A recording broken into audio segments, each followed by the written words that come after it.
या देवी सर्वभूतेषु विष्णुमायेति शब्दिता नमस्तस्यै नमस्तस्यै नमस्तस्यै नमो नमः। या देवी सर्वभूतेषु विष्णुमायेति शब्दिता नमस्तस्यै नमस्तस्यै नमस्तस्यै नमो नमः। या देवी सर्वभूतेषु विष्णुमायेति शब्दिता नमस्तस्यै नमस्तस्यै नमस्तस्यै नमो नमः। ओम ऐं ह्रीं क्लीं चामुण्डायै विच्चे। ओम ग्लौं हुं क्लीं जूं सः ज्वालय ज्वालय ज्वल ज्वल प्रज्वल प्रज्वल। ऐं ह्रीं क्लीं चामुण्डायै विच्चे। महिषासुर के वध हो जाने पर देवताओं ने दिव्य महर्षियों के साथ दुर्गा देवी का बहुत ही सुंदर ढंग से स्तवन किया। गंधर्वराज गाने लगे तथा अप्सराएं नाच करने लगीं। कहते हैं कि इंद्र आदि देवताओं द्वारा देवी की बहुत ही श्रद्धा भक्ति पूर्वक स्तुति प्रस्तुत की गई। सिद्धि की इच्छा रखने वाले पुरुष जिनकी सेवा करते हैं तथा देवता जिन्हें सब ओर से घेरे रहते हैं, उन जया नाम वाली दुर्गा देवी का ध्यान करें। उनके श्रीअंगों की आभा काले मेघ के समान श्याम है। वे अपने कटाक्षों से शत्रु समूह को भय प्रदान करती हैं। उनके मस्तक पर आबद्ध चंद्रमा की रेखा शोभा पाती है।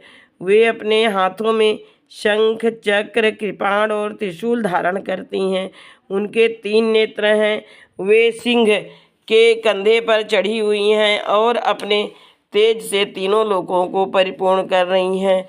ऋषि कहते हैं, अत्यंत पराक्रमी दुरात्मा महिषासुर तथा उसकी दैत्य सेना के देवी के हाथ से मारे जाने पर इंद्र आदि देवता प्रणाम के लिए गर्दन तथा कंधे झुकाकर उन भगवती दुर्गा देवी का उत्तम वचनों द्वारा स्तवन करने लगे। उस समय उनके सुंदर अंगों में अत्यंत हर्ष के कारण रोमांच हो आया था। देवता कहने लगे, संपूर्ण देवताओं की शक्ति का समुदाय ही जिनका स्वरूप है तथा जिन देवी ने अपने शक्ति से संपूर्ण जगत को व्याप्त कर रखा है, समस्त देवताओं और महर्षियों की पूजनीय उन जगदम्बा को हम भक्तिपूर्वक नमस्कार करते हैं। वे हम लोगों का कल्याण करें। जिनके अनुपम प्रभाव और बल का वर्णन करने में भगवान शेषनाग ब्रह्मा जी तथा महादेव जी भी समर्थ नहीं हैं, वे भगवती चंडिका संपूर्ण जगत का पालन एवं अशुभ भय का नाश करने का विचार करें। जो पुण्यात्माओं के घरों में स्वयं ही लक्ष्मी रूप से, पापियों के यहाँ दरिद्रता रूप से, शुद्ध अंतःकरण वाले पुरुषों के हृदय में बुद्धि रूप से, सत्पुरुषों में श्रद्धा रूप से तथा कुलीन मनुष्यों में लज्जा रूप से निवास करती हैं, उन आप भगवती दुर्गा देवी को हम प्रणाम करते हैं। हे देवी, आप संपूर्ण विश्व का पालन कीजिए। हे देवी, आपके इस अचिंत्य रूप का असुरों का नाश करने वाले भारी पराक्रम तथा समस्त देवताओं और दैत्यों के समक्ष युद्ध में प्रकट किए हुए आपके अद्भुत चरित्रों का हम किस प्रकार वर्णन करें। आप संपूर्ण जगत की उत्पत्ति में कारण हैं। आप में सत्व गुण, रजोगुण और तमोगुण ये तीनों गुण मौजूद हैं, तो भी दोषों के साथ आपका संसर्ग नहीं जान पड़ता।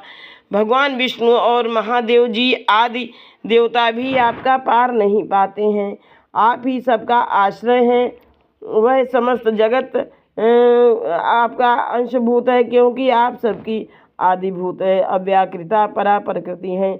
हे देवी, संपूर्ण यज्ञों में जिसके उच्चारण से सब देवता तृप्ति लाभ करते हैं, तुम वह स्वाहा आप ही हैं। इसके अतिरिक्त आप पितरों की भी तृप्ति का कारण हैं, अतएव सब लोग आपको स्वधा भी कहते हैं। हे देवी, जो मोक्ष की प्राप्ति का साधन है, अचिंत महाव्रत स्वरूपा हैं, समस्त दोषों से रहित जितेंद्रीय तत्व को ही सार वस्तु मानने वाले तथा मोक्ष की अभिलाषा रखने वाले मुनिजन जिसका अभ्यास करते हैं, वह भगवती परा विद्या आप ही हैं। आप शब्द स्वरूपा हैं। अत्यंत निर्मल ऋग्वेद, यजुर्वेद तथा उद्गीत के मनोहर पदों के पाठ से युक्त सामवेद का भी आधार आप ही हैं। आप देवी तीनों वेद और भगवती हैं। इस विश्व की उत्पत्ति एवं पालन के लिए आप ही वार्ता, खेती एवं आजीविका के रूप में प्रकट हुई हैं। आप संपूर्ण जगत की घोर हे दुर्गे देवी, जो मोक्ष की प्राप्ति का साधन है, अचिंत महाव्रत स्वरूपा हैं। समस्त दोषों से रहित जितेंद्रीय तत्व को ही सार वस्तु मानने वाले तथा मोक्ष की अभिलाषा रखने वाले मुनिजन जिसका अभ्यास करते हैं, वह भगवती परा विद्या आप ही हैं। आप शब्द स्वरूपा हैं। अत्यंत निर्मल ऋग्वेद, यजुर्वेद और उद्गीत के मनोहर पदों के पाठ से युक्त सामवेद का भी आधार आप ही हैं। आप देवी त्रयी, तीनों वेद और भगवती हैं। इस प्रकार हे देवी, जिससे समस्त शास्त्रों के सार का ज्ञान होता है, वह मेधा शक्ति आप ही हैं। दुर्गम भवसागर से पार उतरने वाली नौका रूप दुर्गा देवी भी आप ही हैं। आपकी कहीं भी आसक्ति नहीं है। कैटभ के शत्रु भगवान विष्णु के वक्षस्थल में एकमात्र निवास करने वाली भगवती लक्ष्मी तथा भगवान चंद्रशेखर द्वारा सम्मानित गौरी देवी भी आप ही हैं। आपका मुख मंद मुस्कान से सुशोभित, निर्मल पूर्ण चंद्रमा के बिंब का अनुकरण करने वाला और उत्तम सुवर्ण की मनोहर कांति से कमनीय है। तो भी उसे देखकर महिषासुर को क्रोध हुआ और सहसा उसने उस पर प्रहार कर दिया। यह बड़े आश्चर्य की बात है हे देवी। वही मुख जब क्रोध से युक्त होने पर उदय काल के चंद्रमा की भांति लाल और तनी हुई भौहों के कारण विकराल हो उठा, उसे देखकर जो महिषासुर के प्राण तुरंत नहीं